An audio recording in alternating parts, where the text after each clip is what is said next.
በዛሬ መረጃችን አንድ ወንጀል እናስቀድማለን። ሶስት ሰዎችን በስለት ወግቶ የገደላቸው ግለሰብ በመጨረሻ ምንድነው የሆነው? ህብረተሰቡ ከዚህ ምን መማር አለበት? ተሰማላችሁ። የፌስታል ጉዳይ አነጋጋሪ ሆኖ መቀጠሉ የሚታወቅ ነው። ከ2000 እስከ 50 ሺህ ብር የሚያስቀጣው ፌስታል ማምረት መጠቀም ወደ ሀገር ውስጥ ማስገባት የሚከለክለው አዋጅ ተግባራዊ ስለተደረገ ማህበረሰቡ እንዲቆጠብ ጥሪ ቀርቧል። ይሄንን መረጃ በስፋት ለአዲስ አበባ ነዋሪዎች እንዲዳረስ ሁላችሁም ሼር ማድረጋችሁን እንዳትዘነጉ ከወዲሁ።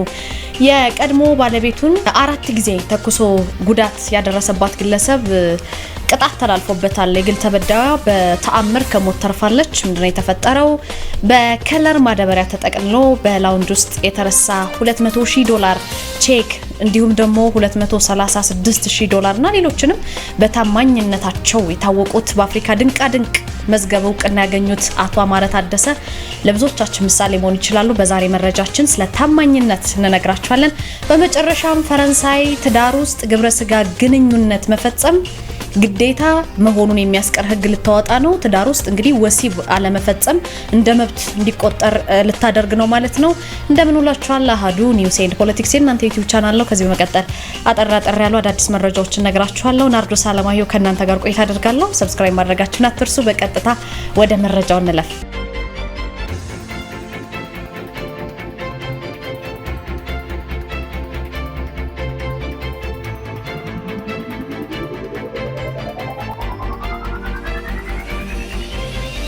ከሰሞኑ ከተሰሙ በርካታ የወንጀል ታሪኮች መካከል ሰሞኑ የተፈጸመው ጉዳይ አንደኛው ነው። 3 ሰዎችን በስለት የገደለው ግለሰብ ምንድነው ያደረገው? 2 ሰዎች ከሶማሌ ክልል ተነስተው ወደ ሐዋሳ ከተማ ለግል ጉዳያቸው የመጡ ሰዎች ነበሩ። እነዚህን ግለሰቦች እንግዲህ ገድሏቸዋል። ግለሰቡ በመሃል ለመገላገል የገባን ጥበቃ ሰራተኛ ሳይቀር በስለት ወግቶ ነው የገደለው። ይሄ ተጠርጣሪ ማለት ነው። ፖሊስ ግን ይዞታል። ምንድነው ወንጀሉ የተፈጸመው? እንግዲህ አሰቃቂ ወንጀል ብሎታል ፖሊስ። በቀን 23 ነው ከሰሞኑ 5ኛ ወር 2018 ነው። ከምሽቱ 3 ሰዓት ገደማ ነው። ሐዋሳ መናኸሪያ ክፍለ ከተማ ሚሊኒየም ቀበሌ አንድ ፔንሲዮን አካባቢ ነው። ከሶማሌ ክልል የመጣ አንድ ተጠርጣሪ ለጊዜው በግልጽ ባልታወቀ ምክንያት በስለት 2 ሌሎች ከዛው ከሶማሌ ክልል ለስራ የመጡ ሰዎችን በስለት ወግቶ ነው መግደሉን የከተማው ፖሊስ ያወጣው መረጃ የሚያሳየው። ግለሰቦቹ እንግዲህ ጥቃት ሲፈጸምባቸው ባሰሙት ጩኸት በአካባቢው የነበረ አንድ የሆቴል ጥበቃ ሰው ለመገላገል ሲሞክር እሱንም ነው የገደለው። በአጠቃላይ ይሄ ሰውዬ 3 ሰዎችን ነው ህይወታቸውን የቀጠፈው ማለት ነው። ተጠርጣሪው እንግዲህ ወንጀሉን ፈጽሞ ከአካባቢው ለመሰወር ቢሞክርም የሐዋሳ ከተማ አስተዳደር ፖሊስ መምሪያ ከክልሉ ፖሊስ ጠቅላይ መምሪያ ጋር ተቀናጅቶ ነው ባደረገው ክትትል በመጨረሻ በቁጥጥር ስር ሊያውሉት የቻሉት ማለት ነው። ግለሰቡ እንግዲህ ከሶማሌ ክልል ነው ሟቾቹን ተከታትሎ መጥቶ ወንጀሉን ሊፈጽም የቻለው። እነዚህ የተገኙት መረጃዎች ያመላክታሉ። በተጠርጣሪው ላይ እንግዲህ ከክልሉና ከከተማ አስተዳደሩ የተዋቀረ የፖሊስ ምርመራና ቡድን ተቋቁሞ ምርመራ መጀመሩን አስታውቋል። ይሄ ግለሰብ እንግዲህ ቀደም ሲል የነገርኳችሁን የጥበቃ ሰራተኛውን ጨምሮ እነዛን ሰዎች በመኪና ተከታትሎ መጥቶ ገድሏቸዋል። እንግዲህ መጨረሻው ምንድነው? በስንት ዓመት እስራት ተቀጣ? ጥፋተኝነቱ ተረጋገጠው የሚለውን ለእናንተ ለውድ ቤተሰቦቻችን ከሰሞኑ መረጃውን የምናደርስ ይሆናል። የፌስታል ጉዳይ ብዙዎቻችን ያነጋገረ ያለ ጉዳይ ነው። ከ2000 እስከ 50 ሺህ ብር የሚያስቀጣው ፌስታል ማምረት መጠቀምና ወደ ሀገር ውስጥ ማስገባትን የሚከለክለው አዋጅ ተግባራዊ ስለተደረገ ማህበረሰቡ ከመሰል ድርጊቶች እንዲቆጠብ ጥሪ ቀርቧል። እንግዲህ በአዲስ አበባ ከተማ ለአንድ ጊዜ አገልግሎት ብቻ የሚውሉ የምትመለከቷቸው የፕላስቲክ ከረጢቶችን ይዞ የተገኘ ማንኛውም ሰው የገንዘብ ቅጣት እንዲጣልበት የሚደነግግ አዋጅ ተግባራዊ መደረግ ስለተጀመረ የከተማዋ ነዋሪ አዲስ አበባ ውስጥ የምትኖሩ በሙሉ ይህንን አውቃችሁ ከድርጊታችሁ እንድትቆጠቡ ሲል የአዲስ አበባ ከተማ የአካባቢ ጥበቃ ባለስልጣን አሳስቧል። ይሄን ዜና ላይክ እና ሼር በማድረግ ለብዙዎች ሰዎች አድርሱላቸው። ምክንያቱም ቅጣት የሚያስከትል ስለሆነ ይጠቅማቸዋል። አድርሱላቸው ለወዳጆቻችሁ፣ ለምታውቋቸው። አዋጁን ለማስፈጸም እንግዲህ ተሰጥቶ የነበረው የ6 ወር የዝግጅት ጊዜ ተጠናቋል። ከጥር 23 ቀን 2018 ጀምሮ ወደ ጥብቅ ቁጥጥርና ወደ ቅጣት መገባቱን የባለስልጣኑ ዋና ስራ አስኪያጅ አቶ ዲዳ ድሪባ ለአሃዱ ለኛው ጣቢያ ተናግረዋል። እንደ ዋና ስራ አስኪያጁ ገለጻ ከሆነ ምንድነው ማንኛውም ግለሰብ ፌስታል ሲያመርት ሲያከማች ወይም ይዞ ሲንቀሳቀስ ከተገኘ እንደ ጥፋቱ ክብደት እርምጃ ይወሰድበታል። በተለይ የፕላስቲክ ከረጢቶችን ያመረተ ወደ ሀገር ውስጥ ያስገባ፣ የሸጠ፣ ለንግድ ዓላማ ያከማች አካል እስከ 50 ሺህ ብር በሚደርስ የገንዘብ ቅጣት እንዲሁም ደግሞ በህግ ጭምር ተጠያቂ የሚሆንበት አሰራር ተዘርግቷል ነው የተባለው። ስለዚህ ውሳኔው ተግባራዊ የተደረገው ባለፈው ዓመት በህዝብ ተወካዮች ምክር ቤት የጸደቀውን የደረቅ ቆሻሻ አያያዝና አወጋገድ አዋጅ መሰረት አድርጎ ነው። ለአንድ ጊዜ ብቻ ለአገልግሎት የሚውሉት የፕላስቲክ ምርቶች ክልከላ የተደረገባቸው ከተወገዱ በኋላ ለመበስበስ በጣም ረጅም ዓመታትን የሚፈጅ ስለሆነና በአካባቢ በጤና ላይም የሚያደርሰው ብክለት ከፍተኛ ስለሆነ ነው ፌስታል እንዲቀር የተደረገው። ስለዚህ ህብረተሰቡ ከፌስታል ይልቅ ሌሎች ለአካባቢ ተስማሚ የሆኑ አማራጮች እንዲጠቀምና መመሪያውን እንዲያከብር የባለስልጣኑ ስራ አስኪያጅ አቶ ዲዳ ጥሪ አቅርበዋል። ህጉን ለማስፈጸምም የህግ አስከባሪ አካላት አስፈላጊውን ስልጠና ወስደው በየቦታው በየሰፈሩ በየአካባቢው ለክትትል ዝግጁ መሆናቸውን ባለስልጣኑ አረጋግጧል። በዚህ መሰረት እንግዲህ ቅጣት የሚተላለፍ ወይም ደግሞ እርምጃ የሚወሰድ ስለሆነ ጥንቃቄ እንድታደርጉ መልእክት ተላልፎላቸዋል። የቀድሞ ባለቤቱን 4 ጊዜ ተኩሶ ጉዳት ያደረሰባት ሰው በስራት ተቀጥቷል። ይቺ ግል ተበዳይ በታምር ከሞት ተርፋለች እና የት ነው ይሄ ደግሞ የሆነው? በቦረና ዞን ነው፣ ያቤሎ ከተማ ነው ይሄ የሆነው። ምንድነው በወጣትነቱ የተለያዩ ስራዎችን በመስራት እድሜው ለትዳር በሚደርስበት ወቅት እንግዲህ በአካባቢው ባህልና ወግ መሰረት እዛ አካባቢ በቤተሰብ መፈቃቀድ ከአንዲት ልጅ ጋር ጋብቻ በመፈጸም ወደ ትዳር ዓለም ይገባል። ረጋሳ ወደ ትዳር ዓለም እንደገባ እንግዲህ ሰላማዊ ትዳር እየመሰረተ ልጆችንም ወልዶ እየኖረ ነበረ። ከባለቤቱ ጋር እንግዲህ አለመግባባት መፈጠር ጀመረ። ይሄ መፈጠሩን እንግዲህ የቦረና ዞን ፖሊስ ዋና መምሪያ የወንጀል ምርመራ ክፍል ኃላፊው ይናገራሉ። የሁለቱ ጥንዶች አለመግባባት እንግዲህ በአካባቢው ሽማግሌዎች ሊፈታ አልቻለም። ትዳሩን በህጋዊ መንገድ ወደ ፍቺ አመራ ማለት ነው። ከዛ በኋላስ በባል በኩል ፍቺውን በጸጋ ያለመቀበል አዝማሚያ የተንጸባረቀ ነው። በተለያዩ ጊዜያት የማስፈራራት ዛቻ ለሚስት ይደርስባት ነበር፣ እንደዚህ ያደርግሻለሁ የሚል ነገር እንግዲህ ከዛ በኋላ ምንድነው የሆነው? ሐምሌ 14 2017 ያሳለፍነው አመት ከምሽቱ 12 ሰዓት አካባቢ ባለቤቱ ያለችበት ስፍራ ሄዶ በቀጥታ ጸብና አምባጓሮ በመፍጠር ግጭት በመፍጠር የያዘውን ሽጉጥ አቀባብሎ ባለቤቱ ግንባር ላይ ሲደቅን በእጇ ሽጉጡን ስትመታው የተቀባበለው ሽጉጥ ተተኩሶ የግራ ጣቷን በመምታት ጉዳት አድርሶባታል ማለት ነው በልጅቷ ላይ። በድጋሚ እንግዲህ በሁለተኛ ጊዜ በሽጉጡ ጡቷ አካባቢ በመምታት ጉዳት አድርሶባታል። በሁለት ጥይት የተመታችው ይቺ ሚስቱ የቀድሞ ሚስቱ እንግዲህ አለመሞቷን ያረጋገጠው ይሄ ተከሳሽ ለሶስተኛ ጊዜ የሽጉጥ ምላጭ በመሳብ የዝችን ሴት የግራ ትከሻ በመምታት መሬት ላይ ይጥላታል ማለት ነው። በዚህም አላበቃም። ተከሳሹ ለአራተኛ ጊዜ የሽጉጥ ምላጩን በመሳብ የተኮሰው የጥይት እርሳስ ተጎጂዋን ሳያገኝ ወደ መሬት ውስጥ በመግባቱ ነው ልተርፍ የቻለችው ማለት ነው። ስለዚህ አራተኛ ጥይቱን ተኩሶ ተጎጂዋ የሞተች መስሎት ጥሏት ሲሄድ በወቅቱ በተደጋጋሚ የተኩሱ ድምጽ ሲሰማ ስለነበረ የአካባቢው ፖሊስ ተከሳሹን ከነሽጉጡ እዛው በቁጥጥር ስር አውለው ተጎጂዋን ሲመለከቱ በህይወት መኖሯን አረጋግጠው በፍጥነት ወደ ሆስፒታል ነው የወሰዷት። ሆስፒታል ከሄደች በኋላ በያቤል ሆስፒታል በተደረገላት የቀዶ ሕክምና በቀኝ ጡቷ እና በግራ ትከሻዋ የገቡት ጥይቶች ወጥተው ከሞት ተርፋለች ማለት ነው። በተአምር እነዛ ሁለት ጥይቶች በተደረገላት ርብርብ ወጥተዋል ከሰውነቷ። ስለዚህ ተከሳሹ ላይ አስፈላጊውን ምርመራ በማድረግ የምርመራ መዝገቡን በሰውም በህክምና ውጤት በእጁ ላይ በተያዘው ሽጉጥም የፎሬንሲክ ምርመራ ውጤት ተጠናክሮ የምርመራ መዝገቡን አጠናቆ ለአቃቢ ህግ ላከ። አቃቢ ህግ ከፖሊስ የቀረበውን ምርመራ አይቶ በከባድ የሰው መግደል ወንጀል ሙከራና አካል ማጉደል ወንጀል ክስ ነው የመሰረተበት በዚህ ግለሰብ ላይ። ክሱን የተመለከተው የቦረና ዞን ከፍተኛው ፍርድ ቤት በዋለው ችሎት ይሄ ተከሳሽ ረጋሳ ገብረዋል ጥፋተኝነቱ በአቃቢ ህግ ስለተረጋገጠ በ10 ዓመት እስራት እንዲቀጣ ነው የወሰነበት። በማዳበሪያ ተጠቅልሎ በላውንጅ ውስጥ የተረሳ $200,000 ቼኮች እንዲሁም ደግሞ $236,000 እንዲሁም ሌሎችንም በታማኝነታቸው የታወቁት በአፍሪካ ድንቃድንቅ መዝገብ እውቅና ያገኙትን ሰው ዛሬ እነግራችኋለን። አቶ አማረ ታደሰ የምትመለከቷቸው ሰው እንግዲህ ታማኝነት ምን ያክል ነው ብለን ራሳችን እንድንፈትሽ የሚያደርግ ነው። $200,000 በላይ ለባለቤቶች በመመለስ በልዩ ታማኝነት የአፍሪካ ድንቃድንቅ መዝገብን እውቅና ያገኙ ሰው ናቸው። በኢትዮጵያ አየር መንገድ ውስጥ ለ30 ዓመታት ያገለገሉ ሰው ናቸው። ለሰው ልጅ የታማኝነት ትርጉም ምን እንደሆነ ምን አይነት ነው የሚለውንም ነገር በተግባር ያስመሰከሩ ድንቅ ኢትዮጵያዊ ናቸው ተብሏል። በተለያዩ ጊዜያት በአጠቃላይ ከ442,000 የአሜሪካ ዶላር በላይ የሚገመት ገንዘብ ንብረት ወድቆ አግኝተው ለባለቤቶቹ በመመለስ ነው የሚታወቁት እኚህ ሰው። ከነዚህ መካከል በከለር ማዳበሪያ ተጠቅልሎ ላውንጅ ውስጥ የተረሳ $200,000 ቼክን ጨምሮ ወደ $236,000 የገንዘብ ወድቆ አግኝቶ መልሰዋል። አቶ አማረ እንግዲህ ገንዘቡን ሲያገኙ የባለቤቶቹን ጭንቀት እነዛ ሰዎች ብሩን ጥለውት ከዛ በኋላ ያለውን ጭንቀት በመረዳት ያለምንም ማመንታት ለሚመለከተው አካል ያስረከቡ ናቸው። ይህ አስደናቂ ስብናቸው የመነጨው እንግዲህ ከልጅነት አስተዳደጋቸው ነው ይባላል። ገና በ8 ዓመታቸው መንገድ ላይ ያገኙትን ገንዘብ ሁሉ ለባለቤቱ በመመለስ ታማኝነታቸውን መለማመድ እንደጀመሩ ነው የተሰማው። አቶ አማረ እንግዲህ ላሳዩት ልዩ ታማኝነት ከአየር መንገዱ የዓመቱ ምርጥ ሰራተኛ ሽልማትን እንዲሁም ደግሞ የአፍሪካ ድንቃ ድንቅ መዝገብን አግኝተዋል። ይህን ሁሉ ሀብት የመለሱት እኚህ ታማኝ ሰው ግን ዛሬም ድረስ የራሳቸው የግል ቤት የሌላቸው ነው ማለት ነው። ባደረጉት መልካም ተግባር ግን የሚሰማቸው ደስታ ከምንም በላይ መሆኑን እሳቸው ይናገራሉ። አሁን ላይ ፈተና ያልበገረው ታማኝነት በሚል ርዕስ የህይወት ታሪካቸውን የያዘ መጽሐፍ ለማሳተምም በዝግጅት ላይ እንዳሉ ነው የሰማነው። እኚህ ሰው እንግዲህ በአፍሪካ ድንቃ ድንቅ መዝገብ ላይ በታማኝነታቸው የሰፈሩ ሰው ሆነዋል። ወደ መጨረሻው ዜና አለፍኩኝ። ፈረንሳይ ትዳር ውስጥ ግብረ ስጋ ግንኙነት ወይም ወሲብ መፈጸምን ግዴታ መሆኑን የሚያስቀር ህግ ልታወጣ ነው።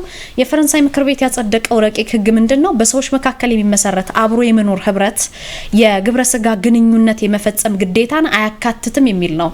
የረቂቅ ህጉ መውጣቱን ተከትሎ እንግዲህ ፍቺ ለመፈጸም ፍርድ ቤት የሚቀርቡ ጥንዶች የትዳር አጋራቸውን ወሲባዊ ግንኙነት ለመፈጸም ፈቃደኛ አለመሆናቸው ጥፋት እንደሆነ በመጥቀስ መከራከር እንደማይችሉ ነው የተዘገበው ማለት ነው። ስለዚህ ድንጋጌው መውጣቱን የሚደግፉ ህግ አውጪዎች በትዳር ውስጥ የሚፈጸምን የመድፈር ወንጀል ለመከላከል እንዲሁም ደግሞ እንደዚህ አይነት ወሲባዊ ጥቃት ግንዛቤ ለመፍጠር ይረዳል የሚል ተስፋ ሰንቀዋል። ይህ መረጃ እንግዲህ በተለያዩ መገናኛ ብዙሃን ላይ በስፋት ትኩረት የተሰጠው ጉዳይ ሆኗል። ውድ ቤተሰቦቻችን ከኔ ጋር የነበረን ቆይታ ይመስል ነበረ። ከአሀዱ ሬዲዮ አዳዲስ መረጃዎችን ሰማላችሁ። ለዛሬ ለጥር 25 ቀን ለተሰኘው ምሽት ያዝናቸው አዳዲስ መረጃዎች እነዚህ ናቸው። ናርዶስ አለማየሁ ከእናንተ ጋር ቆይታ አደረኩ። ሰብስክራይብ ማድረጋችሁን አትርሱ። ከፌስታል ጋር ቀደም ሲል የነገርኳችሁን መረጃ በተመለከተ ለወዳጅ ዘመዶቻችሁ ለብዙዎቹ እንዲዳረስ ሼር እና ላይክ ማድረጋችሁን አትርሱ። ከልብ አመሰግናችኋለሁ። ጥሩ ምሽት ይሁንላችሁ። ዓለም ስራ ዘውዱ የቴክኒክ አጋሪ ነች። ህይወት የጌትነት ማለዳውን ታስፈጽማለች። ክብሮም ወርቁ ልሳኑን እመራለሁ። አሁን አንኳር ዘገባዎቹ ይቅደሙ። ኢትዮጵያ የአባይ ውሃና የባህር በር ተጠቃሚነት አጀንዳዎቿን ለአፍሪካ ህብረት ጉባኤ ልታቀርብ ይገባል ሲሉ ባለሙያዎች አሳሰቡ። በአዲስ አበባ በሚካሄደው 39ኛው የአፍሪካ ህብረት የመሪዎች ጉባኤ ላይ ኢትዮጵያ የአባይ ወንዝ ፍትሃዊ ተጠቃሚነትንና የባህር በር ጥያቄዎቿን የተመለከቱ የብሔራዊ ጥቅም አጀንዳዎችን ይዛ መቅረብ እንዳለባት ባለሙያዎች አሳስበዋል። የፊታችን የካቲት 7 እና 8 ቀን 2018 ዓ.ም የሚካሄደው ይህ ጉባኤ ለሀገሪቱ ዲፕሎማሲያዊ ስኬት ትልቅ ዕድል ይፈጥራል ተብሏል። የዓለም አቀፍ ግንኙነት ባለሙያው የቀድሞ ዲፕሎማት ዳያሞ ዳሌ እንደገለጹት ዘንድሮ ህብረቱ ዘላቂ የውሃ አቅርቦትና ደህንነቱ የተጠበቀ የንጽህና አጠባበቅ ስርዓትን ማረጋገጥ ለአጀንዳ 2063 ግቦች ስኬታማነት በሚል መሪ ቃል መምከሩ ለኢትዮጵያ ልዩ አጋጣሚ ነው። ይህም ሀገሪቱ ከአረንጓዴ አሻራና ከታላቁ የህዳሴ ግድብ የምታመነጨውን ታዳሽ ኃይል ከህብረቱ አጀንዳ ጋር በቀጥታ እንደሚያስተሳስረው ጠቁመዋል። የአፍሪካ ህብረት 2063 ላይ ያስቀመጣቸው ግቦች አሉ። እሱን ለማሳካት አንደኛው አስተማማኝ ዘላቂ ውሃ ማቅረብ ነው። እሱን አይነት ውሃ ለማቅረብ ደግሞ የአየር ንብረት ለውጥን የሚቋቋም የውሃ ስርዓት ነው። አጀንዳው ራሱ ኢትዮጵያ በቀዳሚነት ከምታራምደው አጀንዳ ጋር የሚሄድ ነው። አንዳንዴ ለእኛ አጋጣሚው ቀላል አይደለም። በዚህ ላይ ኢትዮጵያ አንደኛ አረንጓዴ አሻራ እንድታካሂደውን፣ ሁለተኛ የህዳሴው ግድብ ጨምሮ የአየር ብክለትን የሚቋቋም ኢነርጂ ከውሃ ሀብቷ ለማግኘት የምታደርገውን ጥረት በዚሁ በአጀንዳው ለማካተት እና ለማጉላት ያበቻታል። ባለሙያው አክለውም ግብጽ ኢትዮጵያ ዝናብ ስላላት ውሃ አታጣም በሚል የምታቀርበውን መከራከሪያ የሚመክት አጀንዳ ማዘጋጀት ይገባታል ብለዋል። የዓለም አቀፍ ግንኙነት ባለሙያው አቶ ጥላሁን ሊበን በበኩላቸው ኢትዮጵያ የባህር በር ጥያቄዋንና የሀገር ውስጥ ሰላም ጉዳይን በጉባኤ ዋነኛ አጀንዳዋ ልታደርገው እንደሚገባም አሳስበዋል። የባህር በር ጉዳይ ለቀጠናው ትስስር ጭምር ፋይዳ ስላለው ኢጋድን ጨምሮ መሪዎች ግፊት እንዲያደርጉ ኢትዮጵያ የዲፕሎማሲ አሻራዋን ማሳረፍ ይኖርባታል ብለዋል።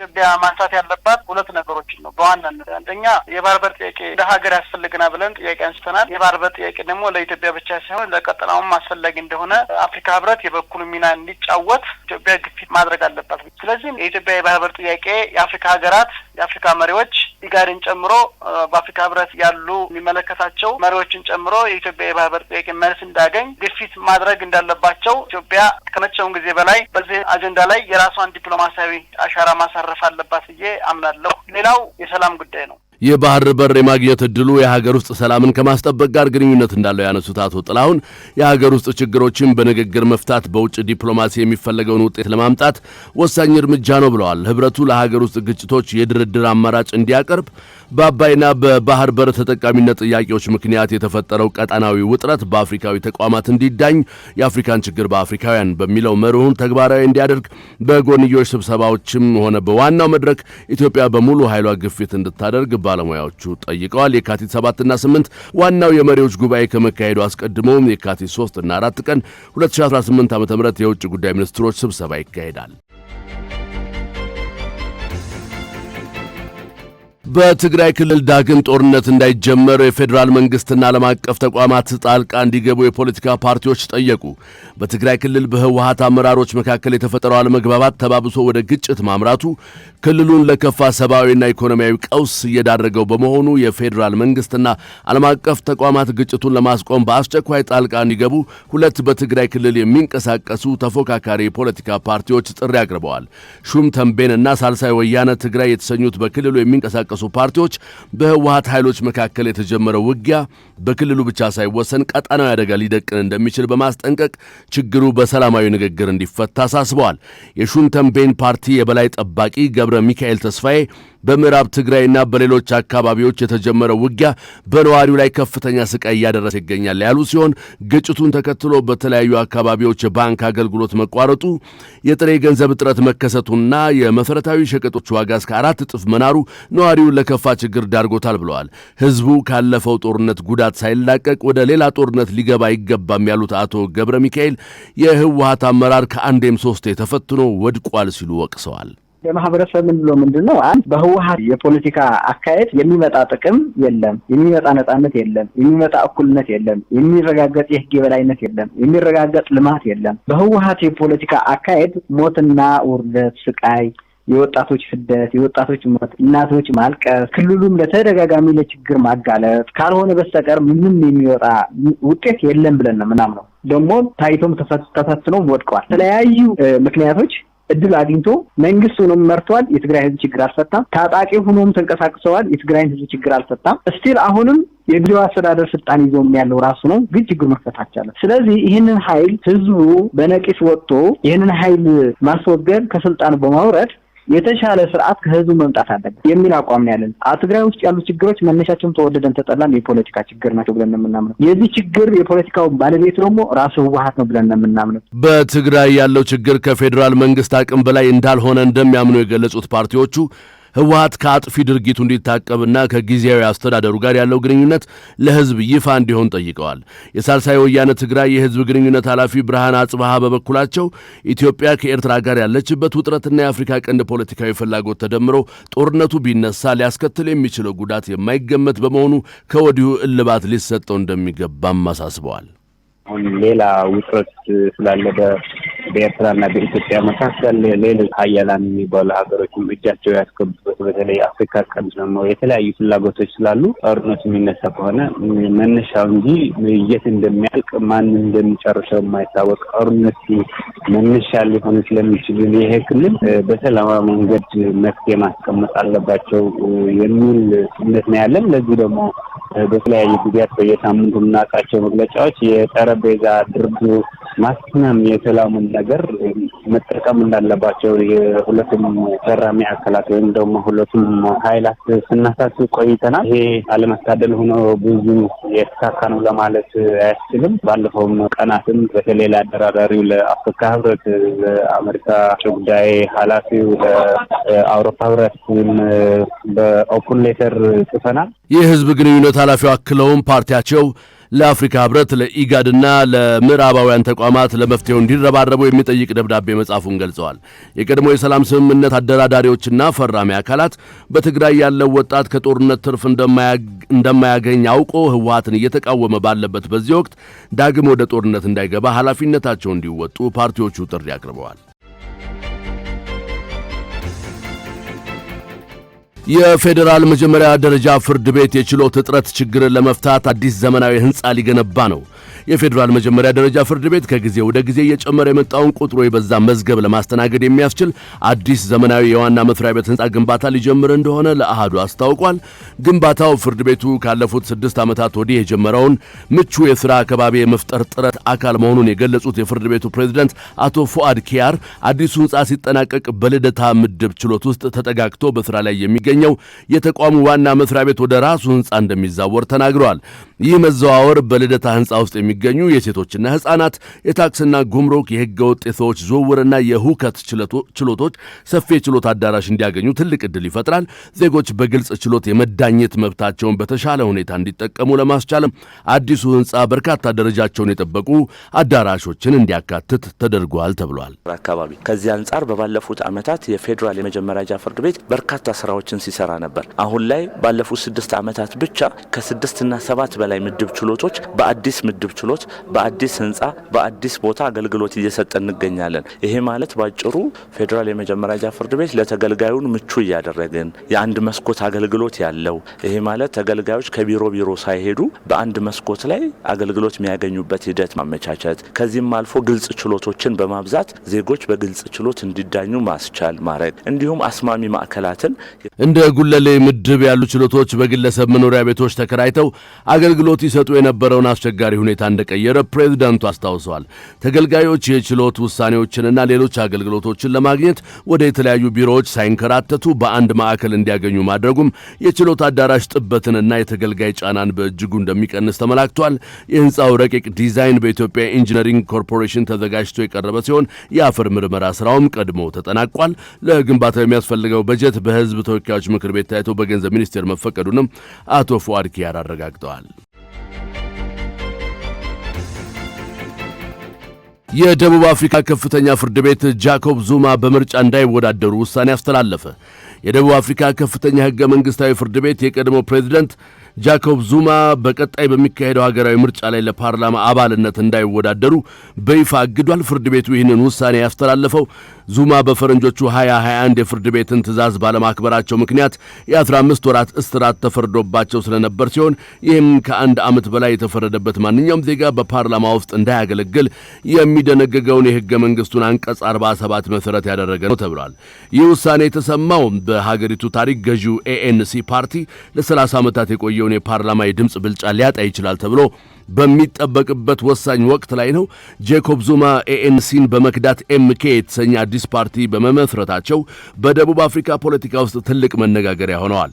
ምንም እንኳን ዙማ ለፓርላማ መወዳደር ባይችሉም ምስላቸውና ስማቸው ከፓርቲው የድምጽ መስጫ ወረቀት ላይ እንደማይነሳና ፓርቲያቸውን ምርጫውን በሌሎች እጩዎች እንደሚቀጥል አስታውቋል።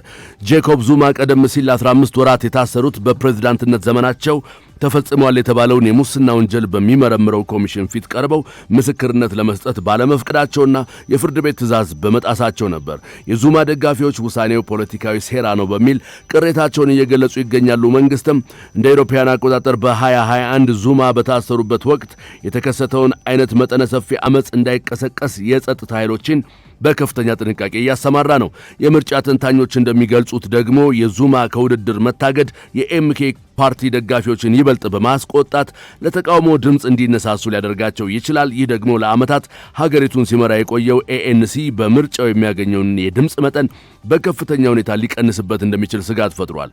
የፍርድ ቤቱ ውሳኔ ይግባኝ የማይባልበት የመጨረሻ ውሳኔ መሆኑም የዙማን የፓርላማ ተሳትፎ እድል ሙሉ በሙሉ አክስሞታል። ዘገባው የሮይተርስ ነው። በተበከለ ደም ምክንያት ለበሽታና ለሞት ለተዳረጉ ተጎጂዎች የ10 ቢሊዮን ፓውንድ ካሳ ተፈቀደ። በብሪታንያ የጤና ታሪክ ትልቁ ጥፋት ተብሎ በተገለጸው የተበከለ ደም ተሰጥቷቸው ለታመሙ ተጎጂዎችና ሕይወታቸው ላለፈ የተጎጂ ቤተሰቦች ከ10 ቢሊዮን ፓውንድ ወይም ከ12.7 ቢሊዮን ዶላር በላይ የሆነ የካሳ ክፍያ ይፋ መደረጉን ቢቢሲ ዘግቧል። ካሳው ይፋ የተደረገው እንግዲህ ከ40 ዓመታት በኋላ ነው። የብሪታንያ ጠቅላይ ሚኒስትር ሪሺ ሱናክ በፓርላማ ተገኝተው ለተጎጂዎች ይፋዊ ይቅርታ የጠየቁ ሲሆን ባለፈው ሰኞ ይፋ የሆነው ባለ 2500 ገጽ የምርመራ ሪፖርትም ባለስልጣናትና ሐኪሞች ታካሚዎችን ለአላስፈላጊ አደጋ ማጋለጣቸውንና እውነታውን ለመሸፈን መሞከራቸውን አረጋግጧል ተብሏል። በ1970ዎቹና 80ዎቹ ውስጥ በተከሰተው በዚህ ቅሌት ከ30 ሺህ በላይ ሰዎች በኤችአይቪ እና በሄፓታይተስ ቫይረስ የተበከለ ደም በብሔራዊ የጤና አገልግሎት በኩል ተሰጥቷቸዋል። ከነዚህ መካከል ከ3000 በላይ የሚሆኑት ሕይወታቸው ያለፈ ሲሆን አሁንም በየ4 ቀኑ አንድ ሰው በዚህ ምክንያት ሕይወቱ እንደሚያልፍ ሪፖርቱ ያመለክታል። ችግሩ የተፈጠረው የደም መርጋት ችግር ወይም ሄሞፊሊያ ለነበረባቸው ታካሚዎች የሚሰጠው የደም ውጤት ጥብቅ ምርመራ ካልተደረገባቸው ከአደንዛዥ ዕፅ ተጠቃሚዎችና ከፍተኛ ተጋላጭ ከሆኑ የአሜሪካ ለጋሾች ተሰብስበው ወደ ሀገር ውስጥ በገባ ደም ምክንያት ነው። የምርመራ ሪፖርቱን የመሩት ሰር ብራያን ላንግስታፍ እንደገለጹት ይህ ጥፋት በድንገት የተከሰተ ሳይሆን የባለስልጣናትንና የጤና ተቋማትን ተከታታይ ውድቀቶች የሚያሳይ ነው። ይባስ ብሎም የጤና ጥበቃ ሚኒስቴር እውነታው እንዳይታወቅ ፋይሎችንና ማስረጃዎችን ሆን ብሎ ማጥፋቱ የተቀነባበረ የመረጃ መደበቅ ሥራ መሆኑ በሪፖርቱ ተመልክቷል። ተጎጂዎችና ቤተሰቦቻቸው ይህንን እውነት ለማግኘት ከ40 ዓመታት በላይ ከፍተኛ ትግል ሲያደርጉ የቆዩ ሲሆኑ አሁን የተፈቀደው ካሳ እንደየጉዳቱ መጠን የሚከፈልና የመጀመሪያው ክፍያ እስከ 210,000 ፓውንድ በ90 ቀናት ውስጥ እንደሚጀመር ተገልጿል። ጠቅላይ ሚኒስትር ራሺ ሱናክ ይህ ክስተት የሀገሪቱን የዴሞክራሲ ተቋማት የታማኝነት ጉድለት ያሳየና የብሔራዊ ውርደት ቀን መሆኑን አጽንኦት ሰጥተውበታል ሲል የዘገበው ቢቢሲ ነው።